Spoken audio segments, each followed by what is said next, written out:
जय जिनेन्द्र। पाठशाला के कार्यक्रम में हम आजकल भक्तामरी स्तोत्र का अर्थ आपको पढ़ा रहे हैं। कल हमने आपको भक्तामरी स्तोत्र के प्रथम और द्वितीय दो काव्यों का अर्थ पढ़ाया था। संस्कृत कड़ी तो होती है, लेकिन थोड़ा मन लगाया जाए तो समझ में आती है। वास्तव में हमारी भाषा है ही संस्कृत, और संस्कृत थोड़ी नहीं समझेंगे तो शास्त्रों का ज्ञान होगा कैसे। स्तोत्र का आनंद लेना है तब तो संस्कृत का अध्ययन थोड़ा करना ही पड़ेगा। हमें उम्मीद है हमने आपको बहुत एक एक शब्द का अर्थ पढ़ाया था। आपने एपिसोड देखने के बाद आपने फिर उसका थोड़ा अभ्यास भी किया होगा। तरीका क्या है? तरीका ये है, आप पहले प्रोग्राम देख लें। प्रोग्राम देखने के बाद आपने जो डायरी में नोट किया है उसके हिसाब से स्वयं भी उसका अर्थ लगाएं। अर्थ आराम से लगेगा। हम सबके पास घरों में अर्थ वाली पुस्तकें भी हैं भक्तामरी स्तोत्र की, उनको निकाल लें और अर्थ लगाएंगे, अर्थ आराम से लग जाएगा। इसलिए कोशिश थोड़ी करेंगे तो काम होगा।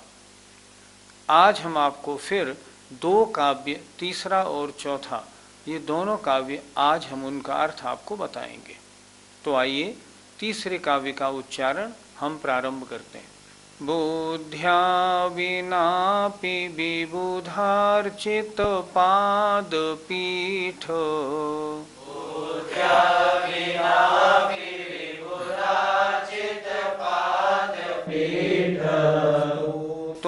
समुद्यतमतेर्विगतत्र पोऽहम्।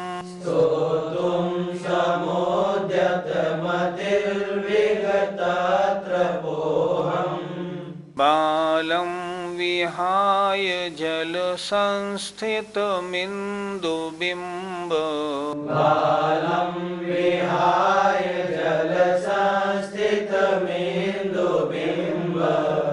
मन्यः क इच्छति जनः सहसाग्रहीतुम्।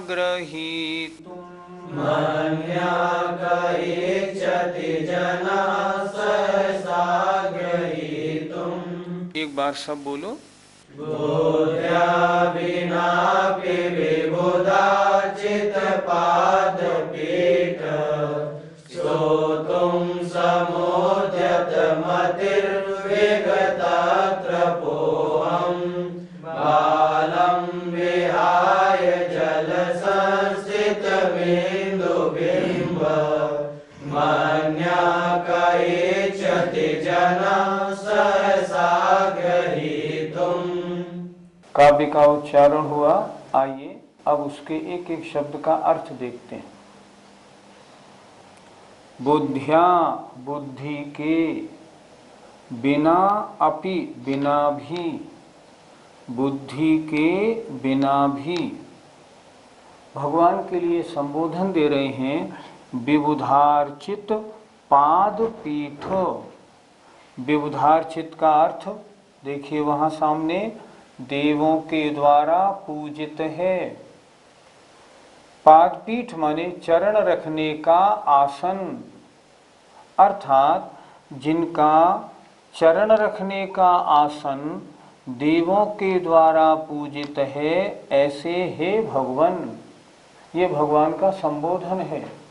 फिर देखें, जिनका पाद माने चरण, चरण रखने का जिनका आसन सिंहासन, विबुध माने देवों के द्वारा पूजित है, ऐसे हे तीर्थंकर भगवान। बुद्धि के बिना भी, स्तोतुम स्तवन करने को, समुद्यत मति ही तत्पर बुद्धि वाला हुआ हूँ। मैं स्तवन करूँगा, मैंने संकल्प कर लिया है, मैंने मन बना लिया है। समुद्यत मति ही तत्पर बुद्धि वाला हुआ हूँ।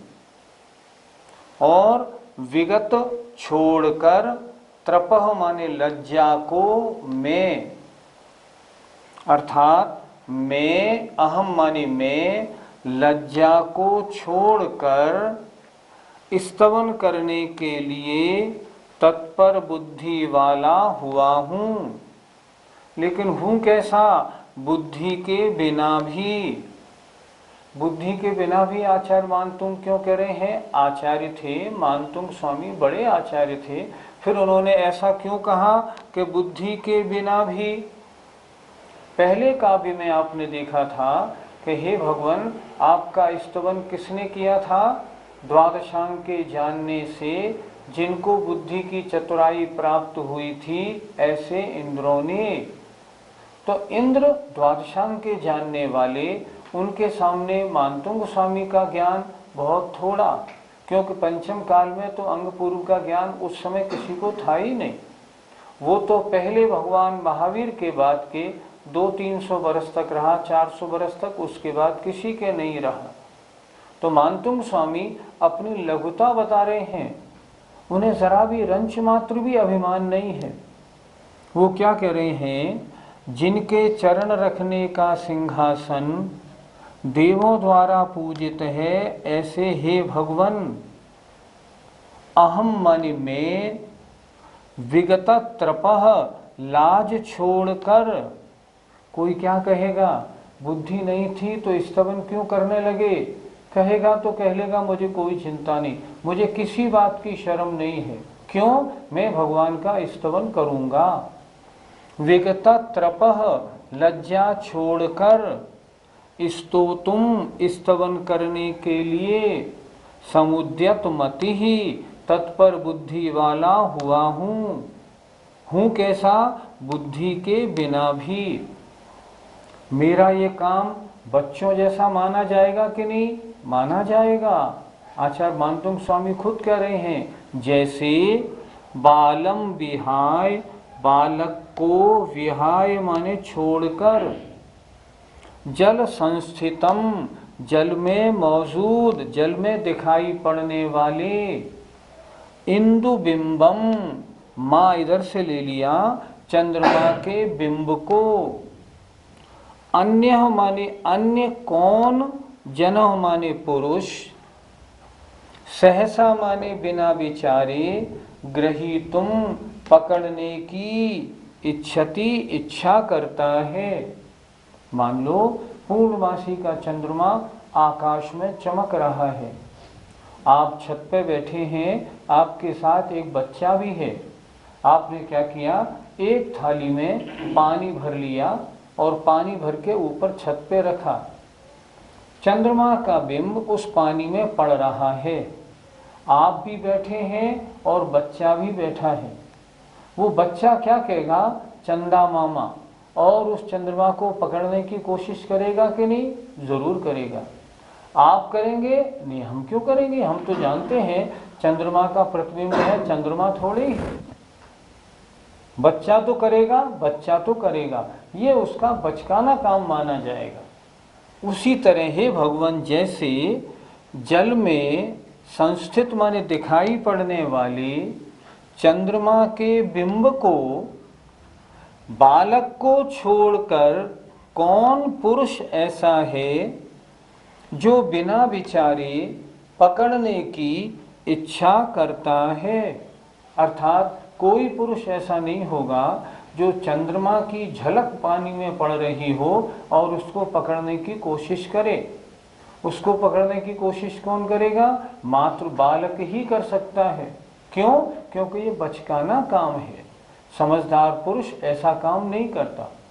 उसी तरह भगवान, आपका स्तवन तो द्वादशांग के जानने वाले इंद्रों के द्वारा किया गया था, उनके सामने मेरी बुद्धि ना के बराबर है। इसलिए बुद्धि के बिना भी मैं लज्जा छोड़कर आपके स्तवन करने के लिए उद्यत बुद्धि वाला हुआ हूँ। एक बार इसका अर्थ फिर देख लें। विबुधार चित्त पाद पीठ, भगवान के लिए संबोधन, देवों के द्वारा पूजित है, चरण रखने का सिंहासन जिनका, ऐसे है तीर्थंकर भगवान। बुद्धि के बिना भी मैं विगत त्रपः, लज्जा छोड़कर स्तवन करने के लिए उद्यत बुद्धि वाला हुआ हूँ। जैसे बालक को छोड़कर जल में दिखाई पड़ने वाले मौजूद स्थित चंद्रमा के बिंब को अन्य कौन पुरुष ऐसा होगा जो बिना विचारे पकड़ने की इच्छा करता है, अर्थात कोई नहीं। इसीलिए भगवान बुद्धि के बिना भी मैं आपके स्तवन करने के लिए आगे उद्यत बुद्धि वाला हुआ हूँ। पंडित जी, पाद पीठ से क्या मतलब होता है? पाद पीठ का मतलब होता है चरण रखने का सिंहासन, जिस पर चरण रखे जाते हैं।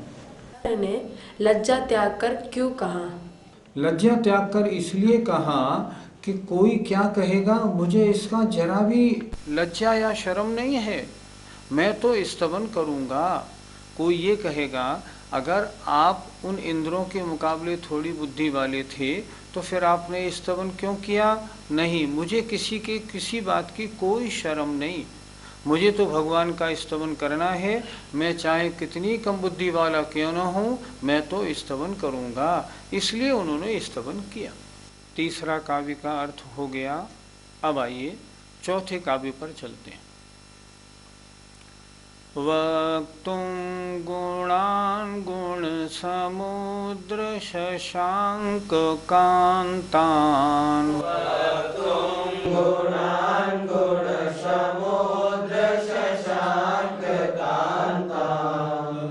तीक्ष्णः सुर गुरु प्रतिमोपि बुद्ध्या,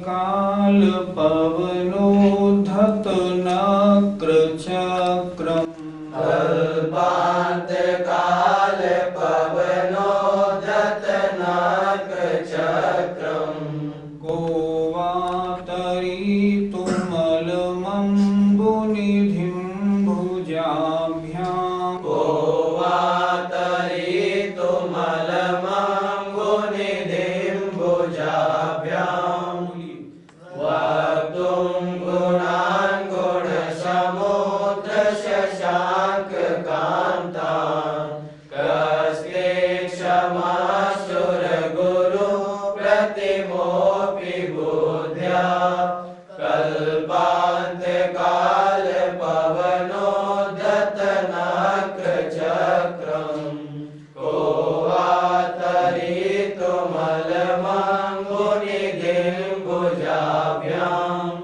आइए अब इसके अर्थ पर विचार करते हैं। वक्तुम कहने के लिए, गुणान गुणों को, हे गुण समुद्र, ये भगवान का संबोधन, हे गुणों के सागर, हे गुणों के सागर, आपके गुणों को कहने के लिए, आपके गुण कैसे हैं? शशांक कांतान, शशांक माने चंद्रमा, चंद्रमा जैसी कांति वाले, चंद्रमा जैसी कांति वाले अर्थात स्वच्छ पवित्र, ऐसे शशांक कांतान, चंद्रमा जैसी कांति वाले, गुणान गुणों को, किसके गुणों को? ते माने आपके, आपके चंद्रमा जैसी कांति वाले गुणों को कहने के लिए, हे गुणों के सागर भगवान। सुर गुरु प्रतिमा अपि, इधर देखिए, सुर गुरु माने बृहस्पति के, प्रतिमा अपि माने सदृश भी। बृहस्पति कहते हैं देवताओं के गुरु, तो बुद्धि में कैसा हो, बुद्धि में चाहे देवताओं के गुरु जैसा बृहस्पति जैसा हो तो भी बुद्धिया, बुद्धि से सुर गुरु प्रतिमा अपि, सुर गुरु के समान भी, कह क्षमा, कैसे समर्थ हो सकता है, अर्थात समर्थ नहीं हो सकता। फिर देखें, हे गुणों के सागर, हे गुण समुद्र, हे गुणों के सागर, ते माने आपके, शशांक कांतान चंद्रमा जैसी कांति वाले, धवल पवित्र, ऐसे गुणों को कहने के लिए बुद्धि से सुरगुरु के समान भी कह क्षमः कैसे समर्थ हो सकता है, अर्थात समर्थ नहीं हो सकता। भगवान आपके गुण कितने हैं? अनंत। अनंत गुणों को कहने की सामर्थ्य किसमें है? किसी में नहीं। बृहस्पति हो, मैं तो कहता हूँ गणधर देव स्वयं भी अगर आए तो भी आपके अनंत गुणों का कथन नहीं कर सकते। आगे उदाहरण दे रहे हैं। आचार्य मानतुंग गोस्वामी ने इन काव्यों में एक बात बड़ी सुंदर की है। जैसे आपने पहले तीसरे काव्य में देखा ना, पहले उन्होंने बताया बुद्धि के बिना भी, और बाद में उन्होंने उदाहरण दे दिया। जैसे पानी में चंद्रमा का बिंब चमक रहा हो तो बालक ही तो पकड़ने की कोशिश करता है। इसी तरह यहाँ भी उदाहरण दे रहे हैं। क्या कह रहे हैं? कल्पांत काल, कल्पांत काल माने प्रलय काल की, पवन माने हवा से, उद्धत माने प्रचंड। समुद्र कैसा हो? समुद्र में लहरें तो वैसे ही आती हैं, और अगर समुद्र में हवा कौन सी आ जाए, जैसी हवा चलती है प्रलय काल की। प्रलय काल की हवा कितनी तेज होती है कि जब प्रलय काल की हवा चलती है सारे मकान नहीं, बड़े बड़े पहाड़ भी धराशायी हो जाते हैं। ऐसी प्रचंड वायु होती है। तो कह रहे हैं प्रलय काल की हवा से, उद्धत माने प्रचंड, और नक्र चक्रम माने मगरमच्छ के समूह वाले, ऐसे अम्बुनिधिम, अम्बुनिधिम माने समुद्र को, भुजाभ्याम अपनी भुजाओं से, तरी तुम तैरने में, तैरने के लिए, कोवा अलम कौन समर्थ हो सकता है? कोई नहीं।